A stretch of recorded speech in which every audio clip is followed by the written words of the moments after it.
Order of going to these countries. So Singapore, Thailand, Malaysia हा definitely हा पहिला option असावा. काय गंमत आहे रे गेंटिंगची? The city which never sleeps म्हणजे गेंटिंग आयलंड. तुला माहिती आहे त्या डोंगराचं नाव काय ज्याच्यावरती केळ टावर आहे? त्या हिलचं नाव आहे बुकित नानस. एशिया खंडामध्ये पहिलं डिझनीचे सुरू झालं दॅट वॉज इन हाँगकाँग. मला वाटतं जपानला जायचं पण एक खास सीझन आहे नाही का रे? स्प्रिंगमध्ये वेगळं दिसतं जपान, समरमध्ये वेगळं दिसतं आणि ऑटममध्ये कम्प्लिटली वेगळं दिसतं.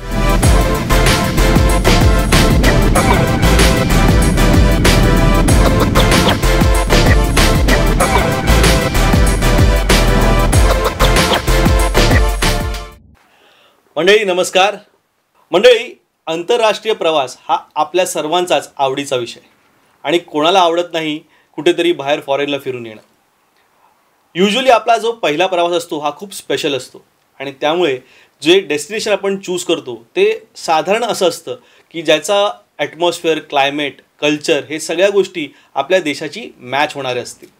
त्यामुळे आपण चूज करतो देश जे आपल्या जवळच आहेत, जसे सिंगापूर, थायलंड, मलेशिया, व्हिएतनाम, बाली असे अनेक देश जे आपल्या एकदम साऊथ ईस्ट एशियाच्या जवळ आहेत. या सगळ्या देशांना प्रवास करायला आपल्या सर्वांना आवडतं. आजचा आपला हा विषय या इंटरनॅशनल टूर्सबद्दलच असणार आहे आणि आपली पहिली टूर कुठची असावी याबद्दल आपण जास्त जाणून घेणार आहोत. युजली आपण जेव्हा इंटरनॅशनल ट्रॅव्हल करतो तेव्हा त्या ट्रॅव्हलमध्ये विजाज इन्व्हॉल्ड असतात, वेगवेगळ्या प्रकारच्या फॉर्मॅलिटीज असतात. या फॉर्मॅलिटीज काय, याच्या विजासाठी ॲप्लिकेशन कसं केलं जातं, त्यासाठी डॉक्युमेंट्स काय लागतात, ह्या सगळ्याचा एक थोडासा नाही म्हटलं तरी स्ट्रेस येत असतो.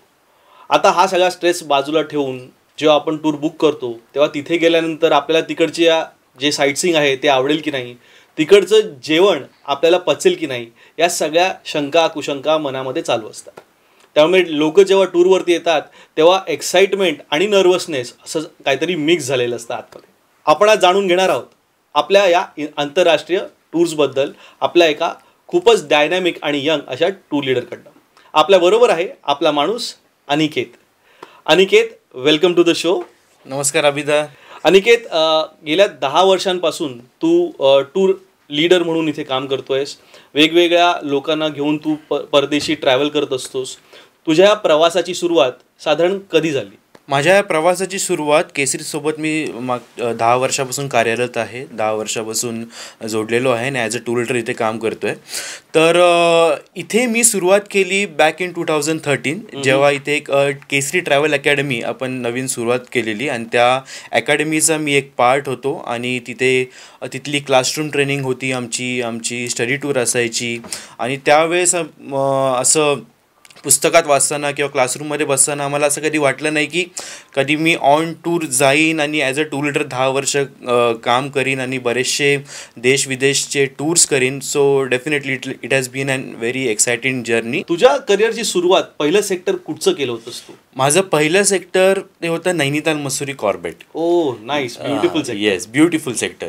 आणि आम्ही एक असं प्राऊडली ते सेक्टरमध्ये ॲज अ टूर लीडर काम करायचो कारण की ते एक भाऊंचं सेक्टर म्हणून ते जाणलं जायचं. बरोबर. सो एक प्राऊड फिलिंग असायची आम्हाला त्या सेक्टरवर टूर लीड करताना.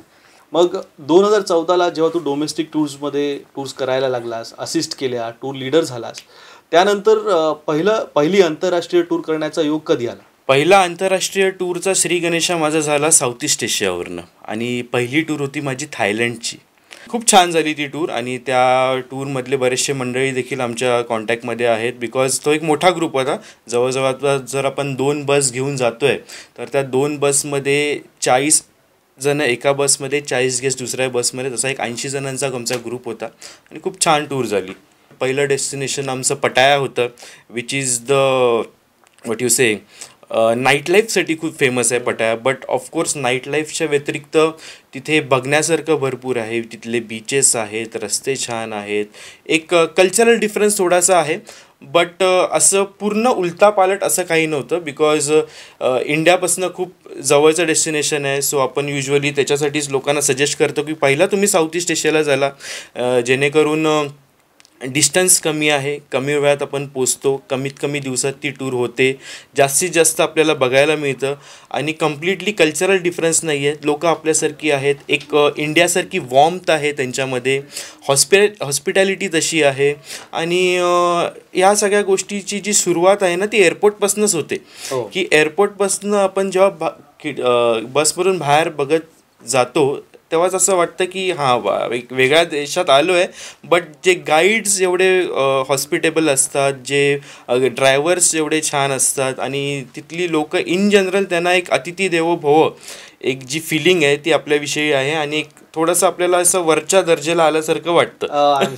म्हणजे पासपोर्टवरती त्यांनी अरायव्हलचा जेव्हा स्टॅम्प मारला त्यावेळी हे शिक्कामोर्तब झालं की बाबा आय हॅव अराइव्ड, इंटरनॅशनल आपली टूर आता सुरू झाली आहे, मी परदेशात आहे. अनिकेत, आता बोलताना तू 2 महत्त्वाच्या गोष्टी ज्या सांगितल्यास, म्हणजे पासपोर्ट बघून एखादा जेव्हा इमिग्रेशन ऑफिसर तुमचा पासपोर्ट बघतो, तो पासपोर्ट बघून तो जज करत असतो की या माणसाने किती प्रवास केला असेल, which is very interesting and important.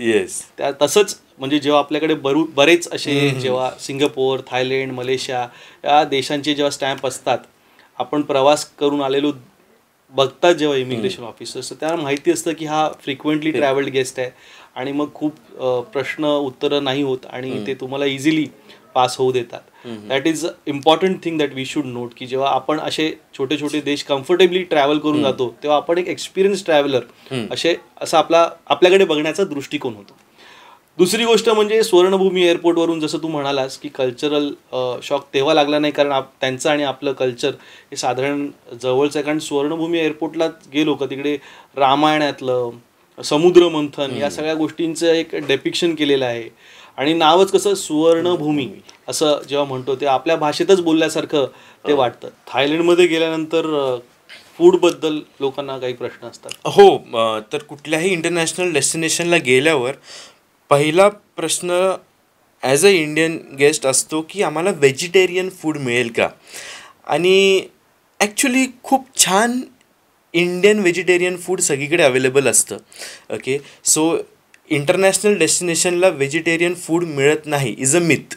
मलेशियासारख्या ठिकाणी मला वाटतं आपण जेव्हा प्रवास करतो तेव्हा आपण 2 मेन गोष्टी बघतो, ते म्हणजे गेंटिंग आणि आपण जातो ते कोलालंपूर. आणि या ज्या जागा आहेत त्या आपण मलेशियातल्या डॉन सारख्या मूवीमध्ये पण पाहिजे. शाहरुख खानचा डॉन आहे पहिला पार्ट, तो तिथे शूट झाला होता आणि it was a very interesting thing की जिथे आपण लोकांना फिरायला घेऊन जातोय ते पिक्चरमध्ये अरे इथे आपण गेलोय दाखवायला मजा येते. सो आजही पेट्रोनासची twin towers is an iconic building out over there. पण तिथे एक गमतीशीर जागा पण आहे रे, ते एका माउंटनवरती एक ऑब्झर्वेशन डेक आहे रे, तिथून आपण 360 डिग्री व्ह्यू बघतो. KL tower. तुला माहिती आहे त्या डोंगराचं नाव काय ज्याच्यावरती केएल टावर आहे? ते आम्ही लोकांना ऍक्च्युली प्रश्न करतो की आपण पेट्रोनास ट्विन टावरला चाललोय. आता हे जे पेट्रोनास ट्विन टॉवर आहे ह्याची हाईट ही केएल टॉवरपेक्षा जास्त आहे. बट संध्याकाळी जेव्हा आपण ह्या केएल टॉवरला जाणार आहोत त्या केएल टॉवरच्या ऑब्झर्वेशन डेकवरनं तुम्हाला पेट्रोनास टॉवर खाली दिसतात. तर असं का ते तुम्हाला जाताना कळतं. आणि त्या हिलचं नाव आहे बुकित नानस. बुकित अननस. का रे, का त्याचं नाव असं काय? That is non as a pineapple hill. म्हणजे आपण अननस म्हणतो त्यांना ते बुकित नानस म्हणतात. आणि बरेचसे वर्ड्स जे आहेत ना मलय लँग्वेज मधले ते आपल्या लँग्वेजमध्ये बरेचसे त्याचे मिनिंग पण डिफरंट आहेत. बरोबर.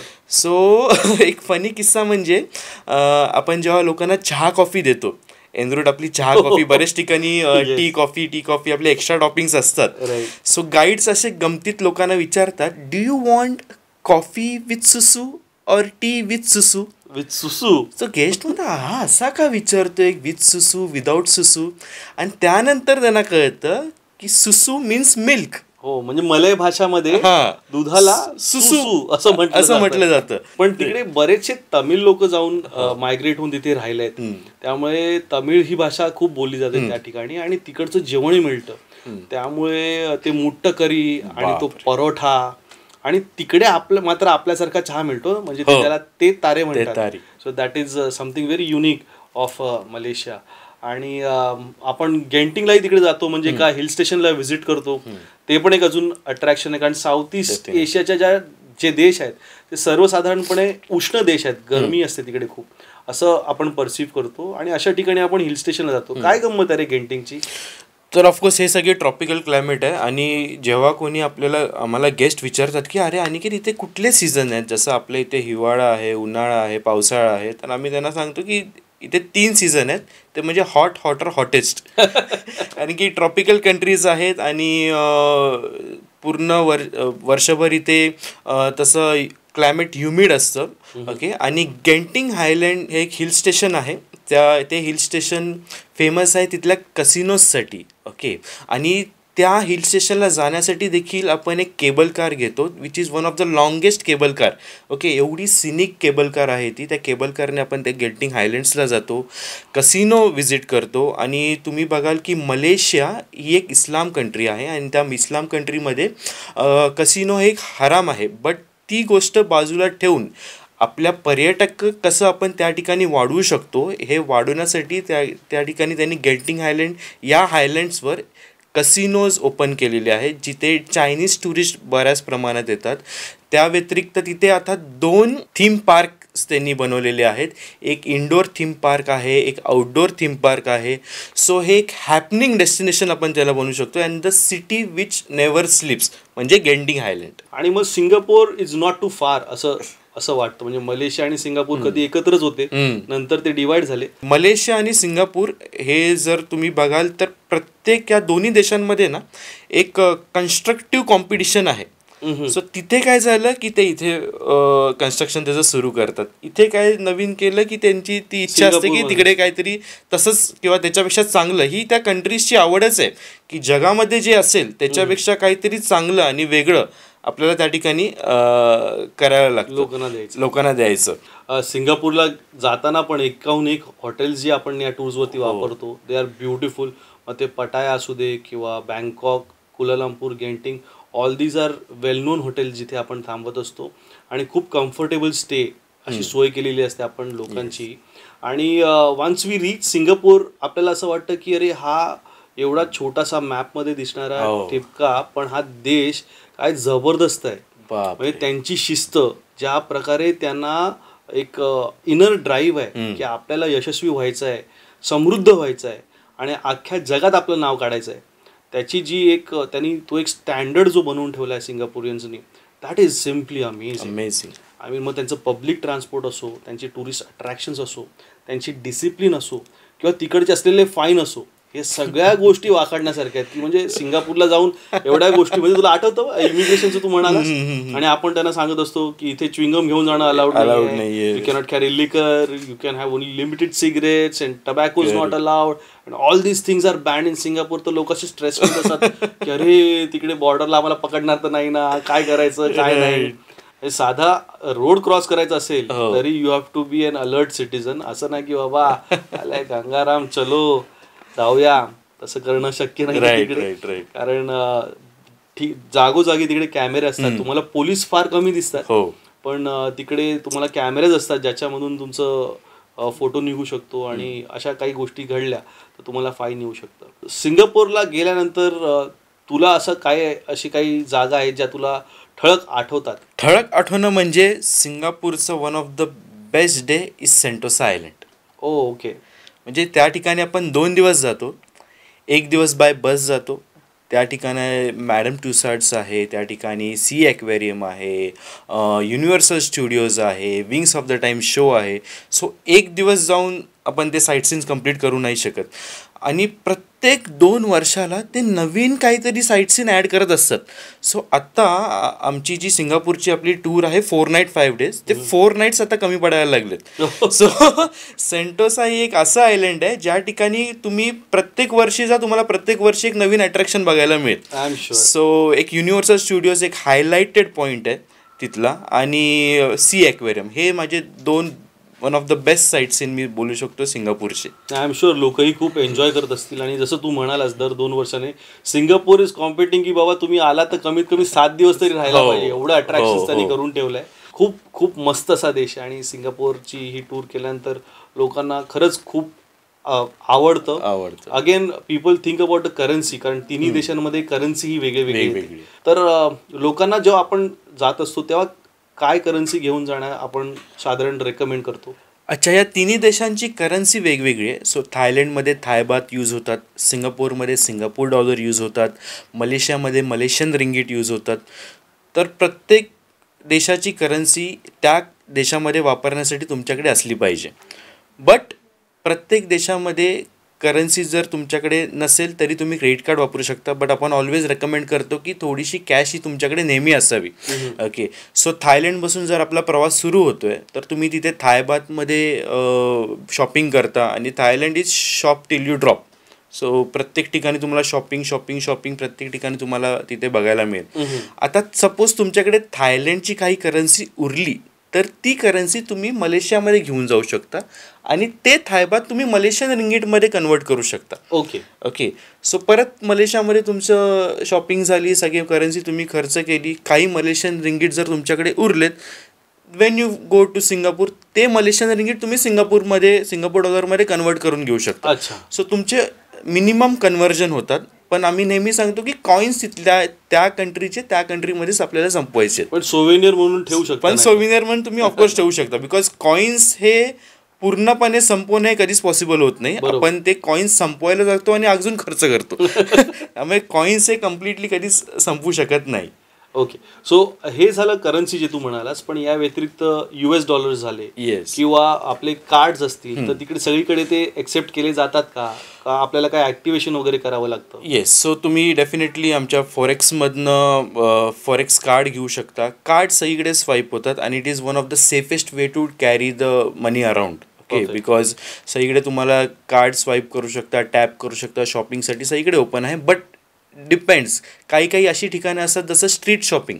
नाव द थायलंड जेवढं शॉपिंगसाठी फेमस आहे तेवढंच नाईट मार्केटसाठी फेमस आहे, स्ट्रीट शॉपिंगसाठी फेमस आहे. तर त्या स्ट्रीट शॉपिंगच्या वेळेस तुमच्याकडे कॅश असणं खूप गरजेचं असतं. ओके, सो ते एक आहे. USD ऑलवेज तुम्ही तुमच्याकडे जर युरोज आहेत किंवा USD आहेत, ह्या वर्ल्ड वाईड करन्सी आहेत आणि त्या करन्सी तुम्ही तुमच्यासोबत ठेवा. त्या ठिकाणी गेल्यानंतर थायलंडमध्ये जातो किंवा सिंगापूरमध्ये जातो किंवा मलेशियामध्ये जातो, ऑथराइज्ड मनी एक्सचेंजर्स असतात. आमचे कुठलेही टूर लीडर तुम्हाला तेच रेकमेंड करतात की कुठल्याही ऑथराइज्ड डीलरकडे तुम्ही जा किंवा मनी एक्सचेंजरकडे जा आणि त्या ठिकाणी तुम्ही करन्सी एक्सचेंज करा. आपण एका कोविड काळानंतरच्या गोष्टी करतोय. पण हा कोविड जिथे सुरू झाला दॅट वॉज चायना. आणि चायनामध्ये मला वाटतं सर्वात शेवटी जी जागा ऍड झाली ती म्हणजे हाँगकाँग. आणि हाँगकाँग हा खूप वर्षांपासून आपल्या या टूर्सचा भाग राहिलेला आहे. इनफॅक्ट आपली सर्वात मोठी टूर ही हाँगकाँग पासून म्हणजे हाँगकाँग, थायलंड, मलेशिया, सिंगापूर अशी असायची. आणि तू पण बऱ्याच व्हिजिट्स केल्यात हाँगकाँगच्या. म्हणजे तिकडचं डिझनीलँड अजूनही मिस करतात लोक रे खूप. म्हणजे मला वाटतं पॅरिस नंतर तिकडेच सुरू झालेलं ते म्हणजे ओर्लँडो होतं ऑफकोर्स, LA ओर्लँडो, त्यानंतर पॅरिसमध्ये डिझनी झालं आणि डिझनी नंतर एशिया खंडामध्ये पहिलं डिझनी जे सुरू झालं दॅट वॉज इन हाँगकाँग. आणि ते बघायला म्हणजे लोकांचं म्हणजे खूप गर्दी व्हायची तिकडे. पण हाँगकाँगच्या काय आठवणी, म्हणजे आपण आता परत ती टूर सुरू केली? हो, हाँगकाँग Macau Shenzhen one of my favourite tour. खूप छान टूर आहे आणि ज्याच्यात हे कॉम्बिनेशन असं आहे ना, म्हणजे हाँगकाँग सिंगापूरसारखंच आहे, अतिशय छोटा देश आहे. जसं बघायला गेलं तर एका सुळक्यावर बसलेला हा देश आहे. अच्छा, हाँगकाँगची स्कायलाईन खूप बघण्यासारखी आहे.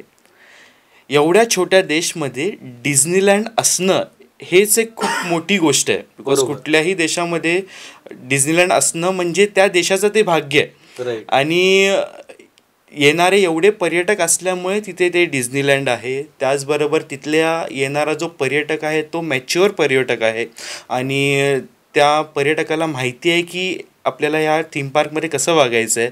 सो एवढ्या छोट्या देशमध्ये तिथे डिझनीलँड आपण पाहतो. त्या व्यतिरिक्त ओशन पार्क आहे, असे ते 2 पार्क्स आहे, मॅडम टुसाड आहे, हाँगकाँगची स्कायलाईन आहे, हाँगकाँगमध्ये शॉपिंग आहे. आणि हाँगकाँग जर बघितलं ना तुम्ही तर हाँगकाँग आहे त्याच्या एक्झॅक्टली बाजूला शेंजन आहे आणि त्याच्या एक्झॅक्टली बाजूला मकाऊ आहे. सो शेंजनमध्ये तुम्ही गेलात तिथलं साईट सीन वेगळं आहे. सो चायना हे ह्यूज आहे. याच्या अगोदर आता आपण चायनाची टूर करायचो, याच्यामध्ये आपण बीजिंग व्हिजिट करायचो, ग्युलिन व्हिजिट करायचो, शांघाई करायचो, शियान करायचो. सो ह्या सगळ्या गोष्टी जर तुम्हाला एकाच ठिकाणी बघायच्या असतील तर तिकडे एक मिनिएचर पार्क आहे शेंजनमध्ये. तर ह्या सगळ्या चायनामधले जे जे अट्रॅक्शन्स आहेत त्यांनी त्याचं एक मिनिएचर पार्क बनवलं आहे, ते आपण व्हिजिट करतो. ओके. आणि जगातली सगळ्यात बेस्ट फर्स्ट कॉपी शॉपिंग जर कुठे करायची असेल तर ती तुम्ही शेंजनमध्ये करू शकता. हो हो. आणि हाँगकाँगच्या दुसऱ्या बाजूला मकाऊ आहे, that is the Las Vegas of the east. हो, चायनीज लोकांना गॅम्बलिंग खूप आवडतं, they love casino. And I think Macau मध्येच we are talking about Venetian आपण व्हिजिट करतो, which is one of the largest casino in the world. So ते एक तिथे मकाऊ बघण्यासारखं आहे. सो ही एक अशी कॉम्बिनेशन टूर आहे ना जिथे हाँगकाँग, मकाऊ, शेंजन, राईट, मस्त टूर आहे, खूप छान. हाँगकाँग आता पुन्हा सुरू झालंय पर्यटकांसाठी, तर मला वाटतं ते आनंद घेऊ शकतात त्या डेस्टिनेशनचा. आणि कमिंग स्लोली, आय मीन हे सगळे झाले आपले प्रवासाचे पॉप्युलर झालेले डेस्टिनेशन.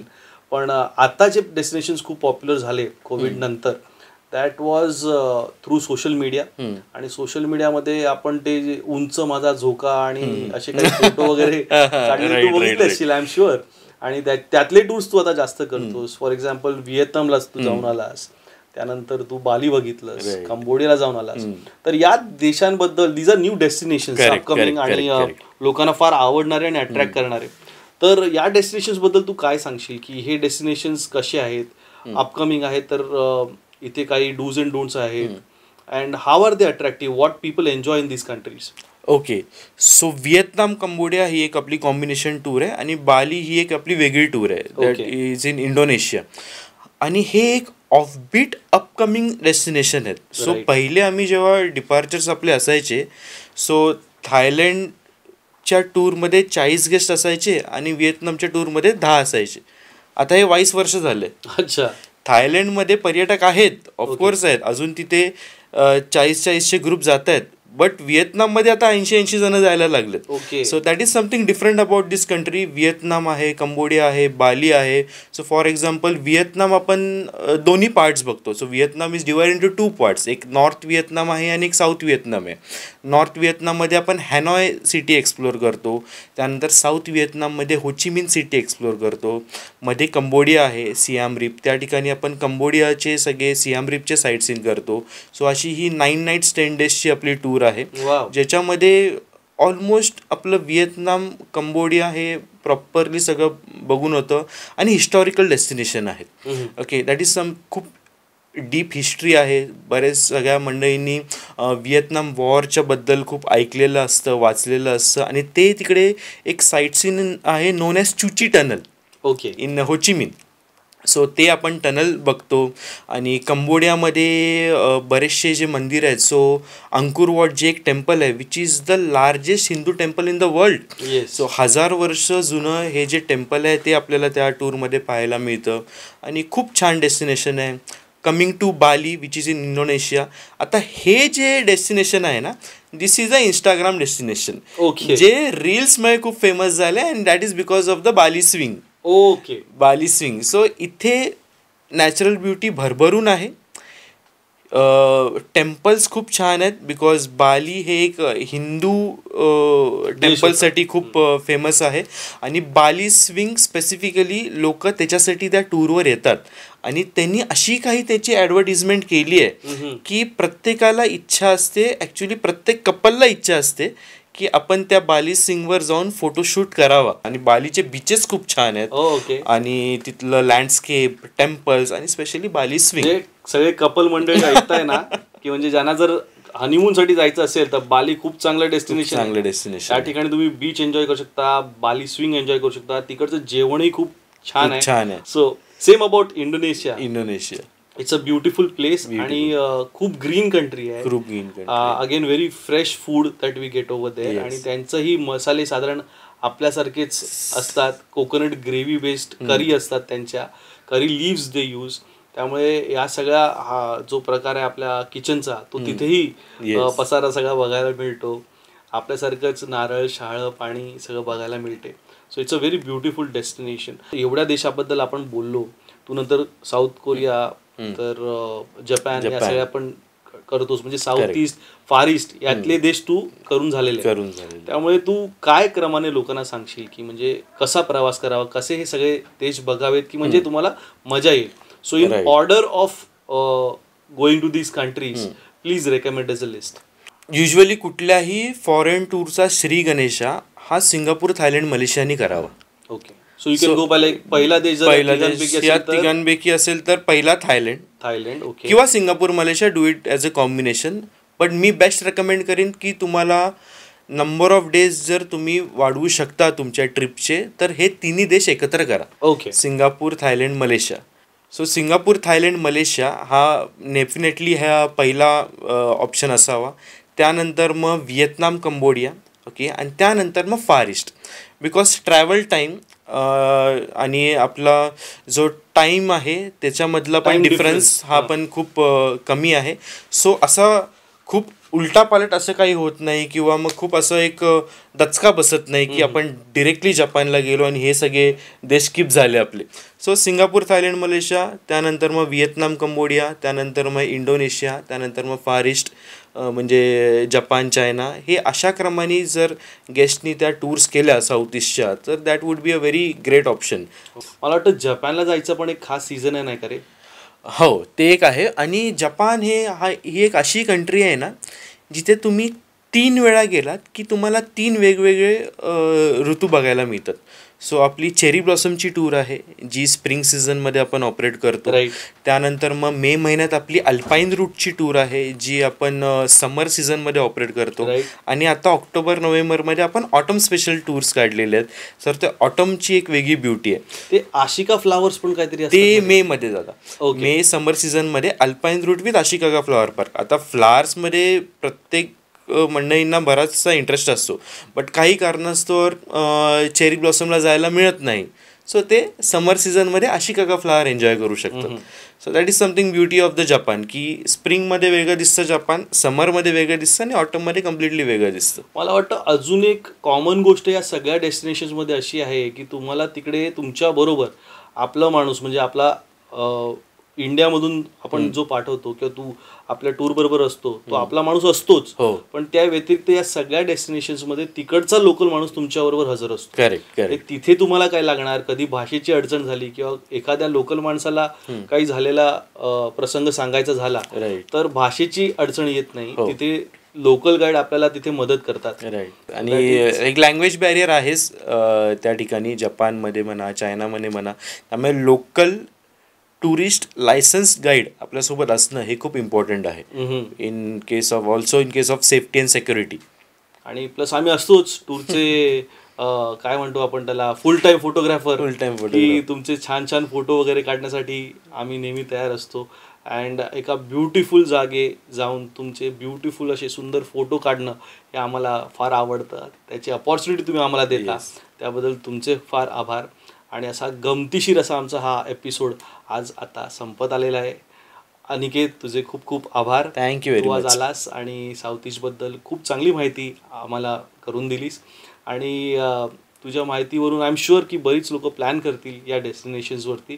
येत्या दिवाळीमध्ये, क्रिसमसमध्ये बरेच असे डिपार्चर्स आहेत जे तुम्ही ग्रुप टूर्स बरोबर एन्जॉय करू शकता. लाँग विकेंड्स येत आहेत, त्या लाँग विकेंड्सला तुम्ही बुकिंग करू शकता.